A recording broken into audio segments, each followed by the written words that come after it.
Good morning. आइए देखते हैं ट्रिग्नोमेट्री से रिलेटेड सम कैसे बनेगा। ध्यान से इसको देखिएगा। 27 का पावर cos x और यहाँ पे दिया है 81 का पावर sin x। बोला है इसका मिनिमम वैल्यू बताओ। मिनिमम वैल्यू दिया हुआ है λ/9√3 और वहाँ से लेमडा का वैल्यू पता करना है। तो यहाँ पे जो मिनिमम वैल्यू दिया हुआ है तो हम लोगों को भी अलग से मिनिमम वैल्यू निकालना है और इक्वल करके वैल्यू निकालना है। हम लोग जानते हैं ये मैथ्स का रूल है कि जो चीज़ दिया रहता है वो चीज़ खुद भी निकालना पड़ता है, तभी जाके इक्वल करके वहाँ से वैल्यू निकालते हैं। ये मैथ्स का एक बेसिक रूल है। तो कैसे करते हैं यहाँ से ध्यान से देखा जाए।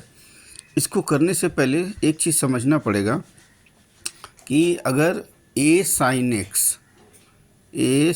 x और b cos x अगर इसका मैक्सिमम और मिनिमम वैल्यू पूछा जाए तो एक फार्मूला होता है, शॉर्ट फार्मूला, -√a² + b² और +√a² + b²। ये जो माइनस वाला है ये मिनिमम वैल्यू है और ये जो प्लस वाला है वो मैक्सिमम वैल्यू है। ये चीज़ तो आपको पहले से पता रहना चाहिए वरना मुश्किल होगा।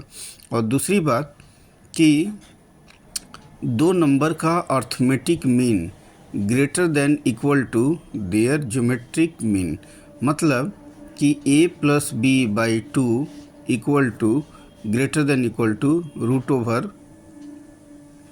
√ab। अब 2 को इधर कर देंगे, a + b greater than equal to 2ab। ये भी आपको पहले से जानना पड़ेगा, इस सम में काम आएगा। तो एक मैक्सिमम वैल्यू मिनिमम वैल्यू अगर इस फॉर्मेट में देगा तब, और एक दो arithmetic mean greater than equal to geometric mean, उससे ये वाला रिलेशन। तो ये दो टर्म है। तो ठीक यहाँ पे भी इसको a और b ही समझिए। तो इसको थोड़ा सा नॉर्मल फॉर्म में लाते हैं और हम भी मिनिमम वैल्यू निकालेंगे, बाद में इसके इक्वल कर देंगे। तो 27 है, 27 मतलब होता है 3 का पावर 3 और 81 मतलब होता है 3 का पावर 4।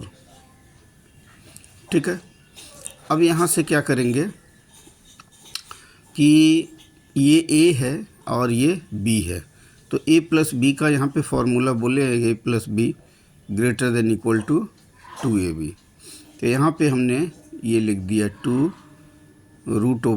यहाँ पे लिख दिया 3 का पावर 4 sin x इंटू 3 का पावर 3 cos x।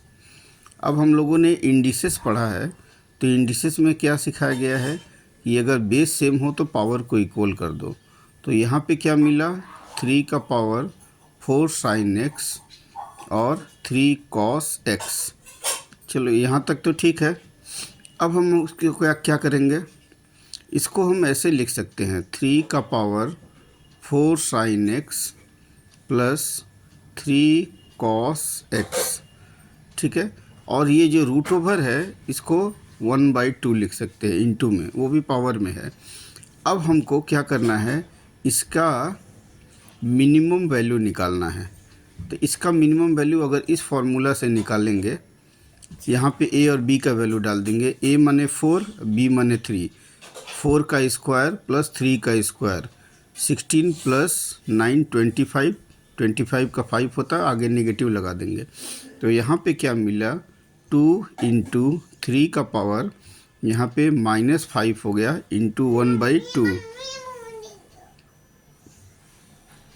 तो ये हो गया 2 × 3 का पावर -5/2।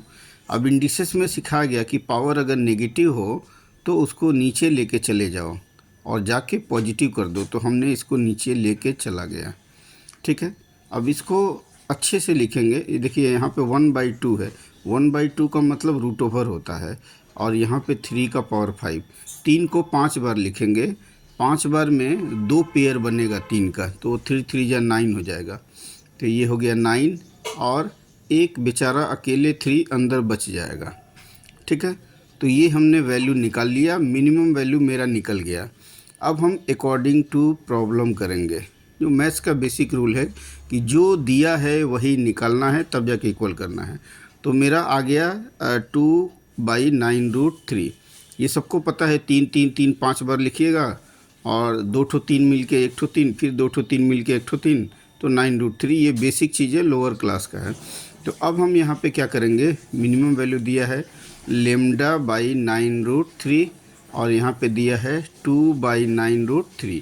ये सारा कट गया और लेमडा का वैल्यू आ गया। तो इस प्रकार से हम लोग सम को सॉल्व कर देंगे।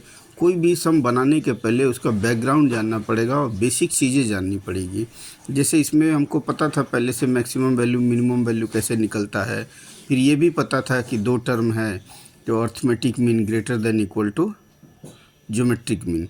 तो ये दोनों पता था, तभी यहाँ पे हम अप्लाई कर पाए।